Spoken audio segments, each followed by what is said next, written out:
All right. About a year ago, I made a documentary, a short one, about this thing called HEX.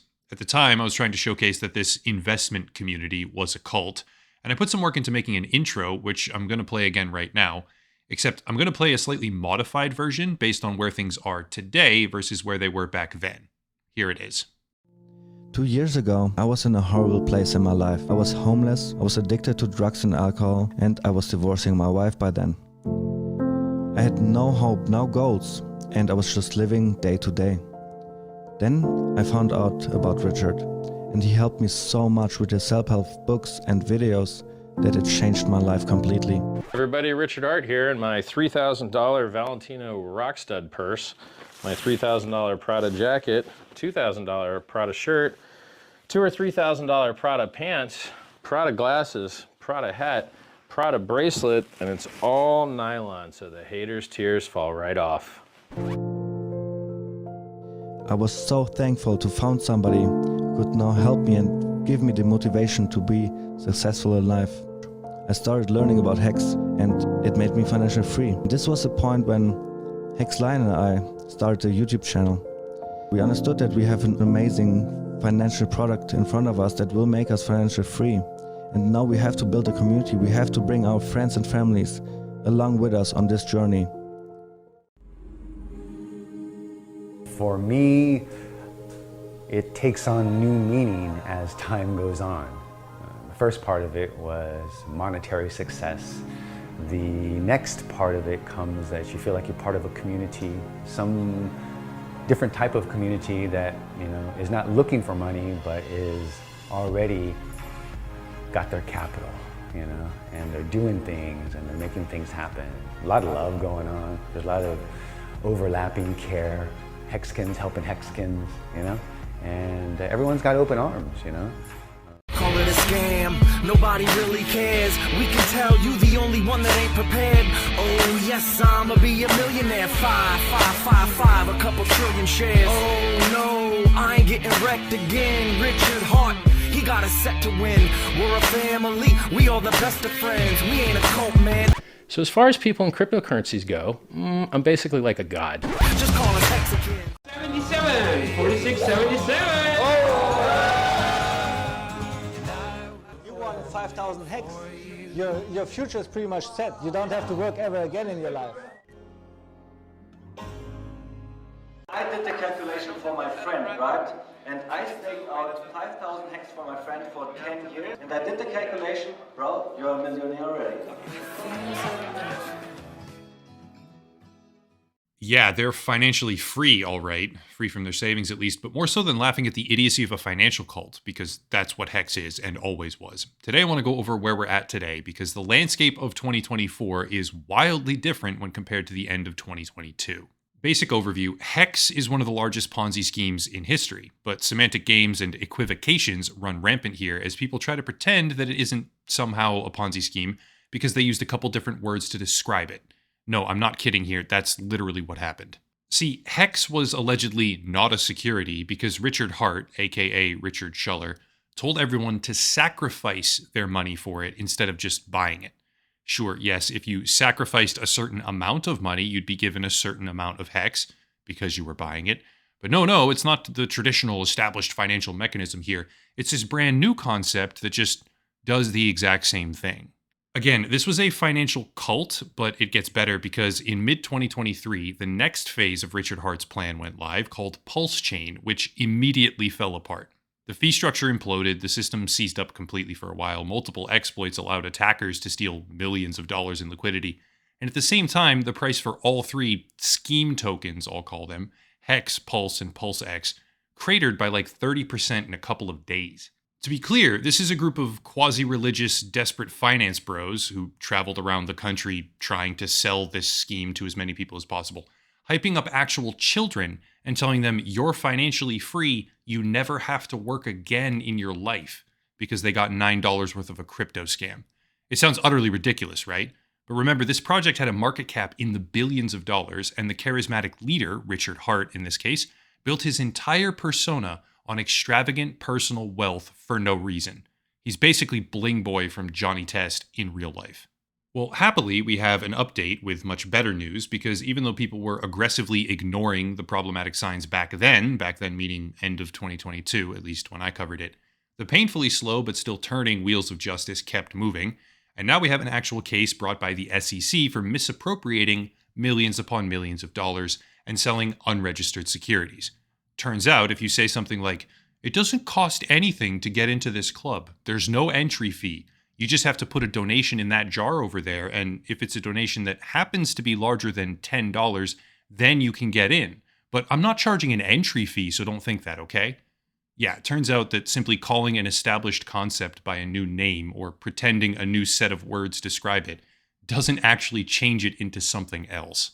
Anyway, the SEC filed an official complaint. They had trouble serving him in his Helsinki address for a while, but they finally got it through, which claims that he misappropriated millions of dollars, thereby stealing from the members, which are supposed to be his flock if we're sticking with the cult metaphor here.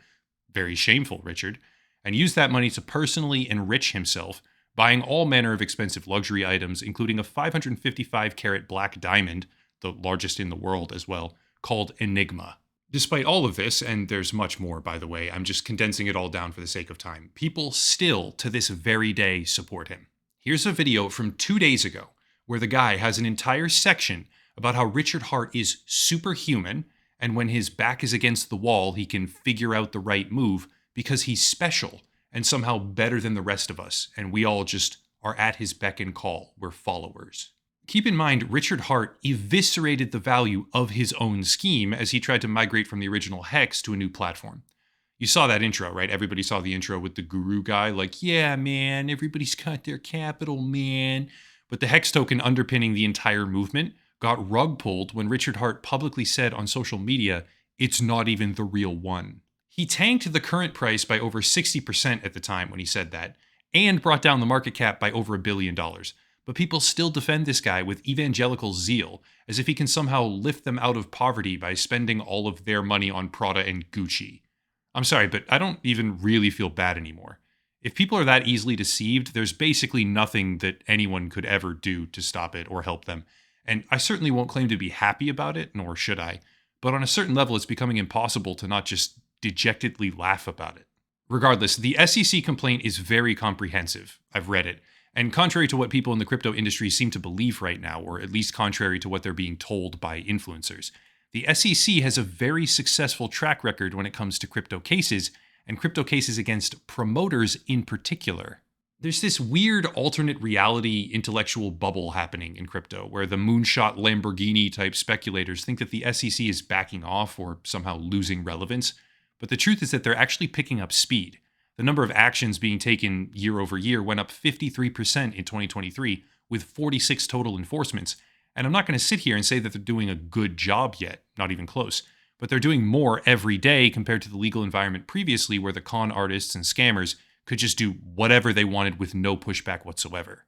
Still, on rare occasion, when it becomes possible, watching someone who stole millions of dollars from gullible cult followers in order to buy Gucci pants and Prada bags when he starts squirming under pressure can be very satisfying, and that's what we get to do today because the entire defense framework that Richard Hart is depending on is, freedom of speech. Quote, "The SEC's case amounts to an unconstitutional infringement on the First Amendment's guarantees of freedom of speech and association for Mr. Hart and those who execute the HEX, Pulse Chain, and Pulse X software programs. The complaint reads as a selective review by a disgruntled critic of hundreds of hours of Mr. Hart's public speech about blockchain technologies. The SEC seeks to recast Mr. Hart's live commentary into securities offerings and thereby penalize him for expressing his views about the technologies and their potential.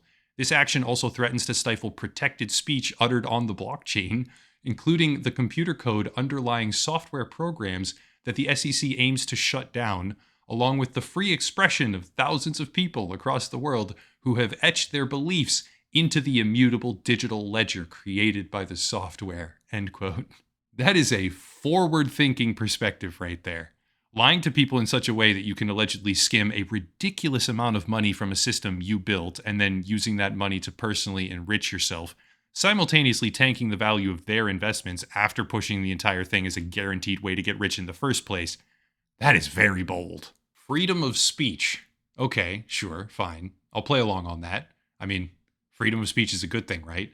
Is it freedom of speech to predicate an entire crypto token on the concept of you will get rich if you buy this, but then rig the economics to be perpetually inflationary?